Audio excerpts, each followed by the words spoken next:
Hello friends, your academic services private limited में आपका स्वागत है। हेलो फ्रेंड्स, ट्रिपल सी की इस सीरीज़ में आपका स्वागत है और मेरा नाम है वीरेंद्र सिंह।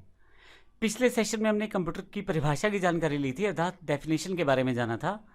इस सेशन में बात करेंगे हम कंपोनेंट्स ऑफ कंप्यूटर, यानी कि कंप्यूटर के मुख्य भाग के बारे में। कंप्यूटर के मुख्य भाग कौन कौन से हैं?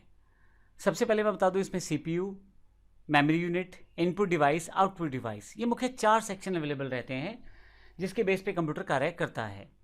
तो आइए इन सब के बारे में बारी बारी से ढंग से जानते हैं ताकि आसानी से हम इससे जुड़े हुए क्वेश्चन आंसर्स का जवाब भी दे पाएँ।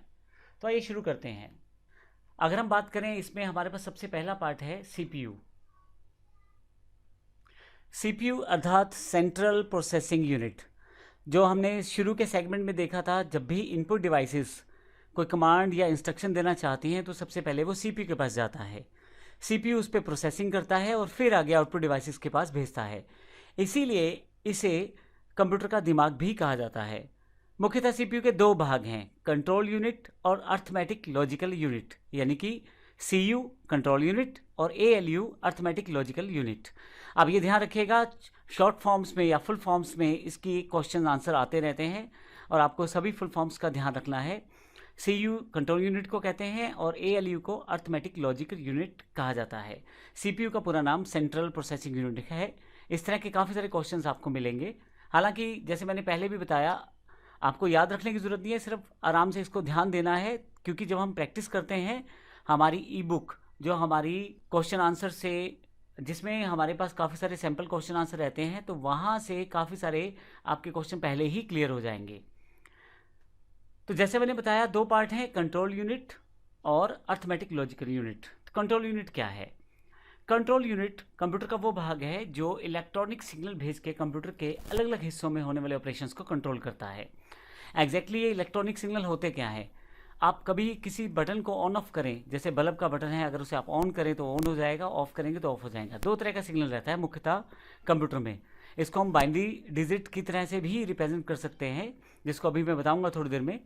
लेकिन कंट्रोल यूनिट का मुख्य भाग सिग्नल भेजना है। ऑन ऑफ करके वो ऐसे ऐसे सिग्नल क्रिएट करता है जिससे ना केवल ये जानकारी मिलती है कौन से भाग में ऑपरेशन करना है या कार्य करना है, बल्कि ये भी जानकारी मिलती है कि क्या कार्य करना है। तो जो हमारा कंट्रोल यूनिट रहता है, पूरे के पूरे कंप्यूटर की कार्य प्रणाली को, जो कार्य उसमें होते हैं, उनको इंस्ट्रक्शंस देता है, अर्थात निर्देशित करता है। और असल में वो प्रोग्राम का एक फ्लो क्रिएट करता है कि सबसे पहले क्या होगा, बाद में क्या होगा और फाइनली आउटपुट क्या आएगा। तो ये कंट्रोल यूनिट का कार्य रहता है, अर्थात डिसीजन से जो रिलेटेड कार्य रहता है वो कंट्रोल यूनिट का रहता है। अब हमारे पास जो दूसरा भाग है वो है arithmetic logical unit. Arithmetic logic unit जो रहता है, उसका मुख्य काम रहता है मैथमेटिकल कैलकुलेशंस करना, अंक गणितीय कार्य करना, जैसे जोड़ना, घटाना, गुना भाग करना। इस तरह के जितने भी काम हैं वो सारे के सारे अर्थमेटिक लॉजिक यूनिट करता है। इसके अलावा लॉजिक से बने हुए कार्य, जिसमें आप कंपेयर करना चाहते हैं डेटा को, जैसे एग्जांपल कौन सा डेटा बड़ा है, कौन सा छोटा है, और डेटा को अगर मर्ज करना है, डुप्लीकेट चेक करने हैं, आपको इस तरह के जो काम करते हैं अर्थमेटिक लॉजिक यूनिट उनमें भी कार्य करता है। तो इस तरह से ये 2 मेन यूनिट रहती है, कंट्रोल यूनिट, अर्थमेटिक यूनिट। तो आइए इसको एक डायग्राम की सहायता से देख सकते हैं। इसमें CPU के अंदर अगर आप देखें तो ALU और कंट्रोल यूनिट, ये 2 मुख्य भाग हैं। आपका जो भी इंस्ट्रक्शन रहता है इनपुट डिवाइसेस से इस CPU सेगमेंट में आता है और कंट्रोल यूनिट उसको चेक करता है ये डिसीजन किस तरह का है। कंट्रोल यूनिट ये तय करता है कि ये किस प्रकार का मेरे पास कमांड आया है, उसके अकॉर्डिंग कंट्रोल यूनिट ये सिलेक्ट करता है क्या ये मैथमेटिकल कैलकुलेशन से रिलेटेड कार्य है तो ALU को ट्रांसफ़र करता है, अगर मेमोरी से रिलेटेड कार्य है तो मेमोरी सेगमेंट को, और अगर उसके बाद अगर उसको लगता है कि इन प्रोसेसिंग के बाद कुछ आउटपुट जनरेट हुआ है तो उस कार्य को आउटपुट यूनिट की तरफ ट्रांसफ़र करता है। तो कंट्रोल यूनिट का मुख्य कार्य पूरे के पूरे एक प्रोसेस को बना के रखना है, कहाँ से डेटा लिया, हमने उस पर क्या कार्य किया और फाइनली उसको आउटपुट के रूप में कहाँ प्रदर्शित करना है। इसके साथ ALU का, जैसे मैंने बताया पिछले एग्जाम्पल में, कि ALU का मुख्य कार्य जो भी आपके मैथमेटिकल कैलकुलेशंस हैं उन पे काम करना है। जैसे आपका मैथ्स के अकॉर्डिंग प्लस करना है, माइनस करना है, गुना करना है, भाग करना है, इस तरह की कैलकुलेशंस आपके पास CPU के ALU सेगमेंट करने वाला है। इसके अलावा यदि आप नीचे की तरफ देखें तो मेमोरी सेगमेंट है। तो अभी हमने जो पढ़ा वो CPU के बारे में पढ़ा, जिसमें हमने ALU और CU यूनिट के बारे में पढ़ा। अब बात करते हैं मेमोरी यूनिट की, जो इसे नेक्स्ट सेगमेंट है, हमारा नेक्स्ट कंपोनेंट है कंप्यूटर का। यदि आप इस डायग्राम को समझे तो जब भी कोई कमांड कंप्यूटर को दी जाती है तो CU यानी कि कंट्रोल यूनिट के पास पहुंचने वाली है। CU तय करेगा ये कमांड किस तरह की है, क्या ILU के पास जाएगी, आउटपुट यूनिट के पास जाएगी, या कुछ डेटा स्टोर भी करना है मेमोरी में। तो जब कोई कार्य होता है तो कुछ भी स्टोर करना है, अगर मान लीजिए हमें कोई रिजल्ट स्टोर करना है, कोई इन्फॉर्मेशन स्टोर करनी है, वो मेमोरी सेगमेंट में स्टोर की जाती है। तो मेमोरी एक अलग पार्ट है, आइए इसकी जानकारी लेते हैं हम। जैसे मैंने बताया कि किसी भी इंस्ट्रक्शन को, इन्फॉर्मेशन को या रिजल्ट को अगर स्टोर करना है तो उसको स्टोर करने के लिए कोई ना कोई जगह तो चाहिए। तो कंप्यूटर में जहाँ इसे रखा जाता है उसे मेमोरी कहते हैं। कंप्यूटर मेमोरी में डायरेक्टली डेटा नहीं रखा जाता, उसको 0 और 1 के रूप में रखा जाता है। अर्थात जो भी इंफॉर्मेशन आप डालेंगे कंप्यूटर में, चाहे वो A है, B है, C है, कोई नंबर है, कोई टेक्स्ट है, कोई फोटो है, उन सब को पहले 0 और 1 में बांटा जाता है, अर्थात उसे बाइनरी में कन्वर्ट किया जाता है। ये कंप्यूटर की वो भाषा है जिसमें कंप्यूटर अपनी बात समझता है। तो किसी भी इन्फॉर्मेशन को जब आप समझाते हैं कंप्यूटर को, तो कंप्यूटर उसे अपने हिसाब से 0-1 में कन्वर्ट करता है और समझने की कोशिश करता है। तो इसे बाइनरी डिजिट्स कहा जाता है, 0-1 से मिली हुई संख्याओं को। मुख्यतः ये संख्या 8 डिजिट से शुरू हो जाती है। 8 बाइनरी डिजिट का कोई भी एक कम्बिनेशन हो सकता है, जिसमें जैसे मैंने एग्जाम्पल के लिए 100111101 लिया हुआ है। अगर 8 बिट्स इकट्ठे हो जाए तो उसे 1 बाइट भी कहते हैं। तो एक बाइट में 8 बिट्स रहते हैं। तो अभी हम मेमोरी की बात करते हैं। तो मुख्यतः आप जब कुछ स्टोर करना चाहते हैं तो कोई जगह चाहिए। कंप्यूटर में वो जो जगह रहती है कुछ इन्फॉर्मेशन, इंस्ट्रक्शन या रिजल्ट को स्टोर करने की, उसे मेमोरी कहते हैं। मेमोरी आपके पास 2 तरह की रहती है, प्राइमरी और सेकेंडरी। आपके पास प्राइमरी मेमोरी जो रहती है वो कंप्यूटर के अंदर जो जुड़ी रहती है, मुख्यतः रैम और रोम रहती है। रोम सेक्शन कंप्यूटर के अंदर पहले से ही जुड़ा रहता है, जबकि रैम सेक्शन को आप बढ़ा भी सकते हैं, कम भी कर सकते हैं।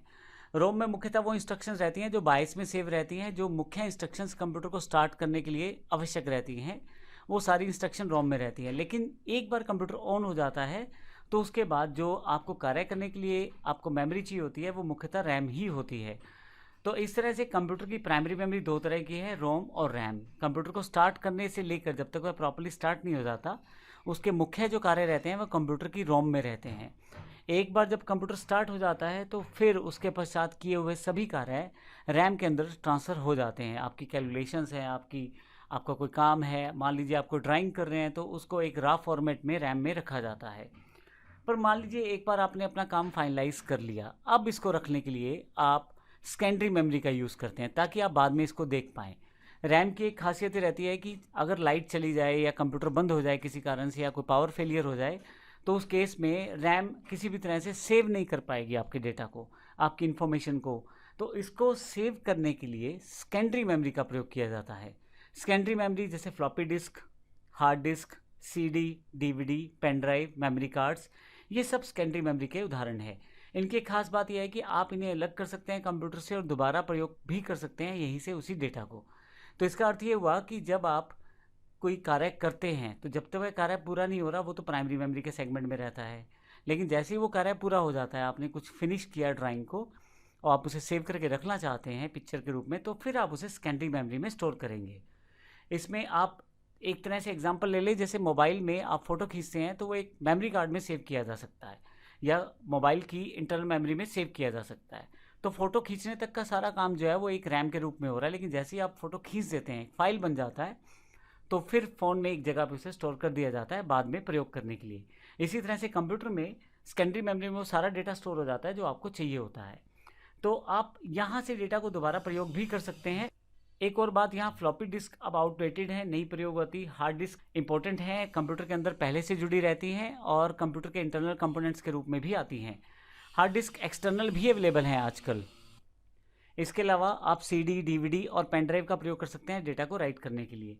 इनमें सबसे इंपॉर्टेंट बात यह है कि पेन ड्राइव, हार्ड डिस्क और फ्लॉपी इत्यादि से आप डेटा रीड राइट कर सकते हैं और दोबारा इन्हें प्रयोग करने के लिए अपने पास संभाल के रख सकते हैं। तो ये कंप्यूटर मेमोरी का एक सेगमेंट है। हालांकि मैं आपको जानकारी दे दूं, इसी सेशन में आने वाले सेक्शंस में हम इसको विस्तृत रूप से भी पढ़ने वाले हैं। अभी एक कंप्यूटर की परिभाषा के साथ जुड़ी हुई बेसिक टर्म्स की मैं आपको जानकारी दे रहा हूँ, और CCC में इन सब क्वेश्चंस को पूछा जाता है कि आपका प्राइमरी मेमोरी कितने प्रकार की है या सेकेंडरी मेमोरी कितने प्रकार की है, हार्ड डिस्क कौन सी मेमोरी का पार्ट है, या रैम किस मेमोरी का पार्ट है, प्राइमरी का या सेकेंडरी का। तो इस तरह के क्वेश्चन आपसे पूछे जाते हैं, इसलिए जानकारी आपको यहाँ पे दी गई है। इसके अतिरिक्त अब मैं नेक्स्ट पार्ट पे आता हूँ। थर्ड जो कंपोनेंट है इनपुट डिवाइसेस है, जिससे कंप्यूटर को इंस्ट्रक्शन दी जा सकती है। कंप्यूटर को इंस्ट्रक्शन देने के लिए आप कीबोर्ड, माउस, जॉयस्टिक और इन सब डिवाइसेस का प्रयोग करते हैं।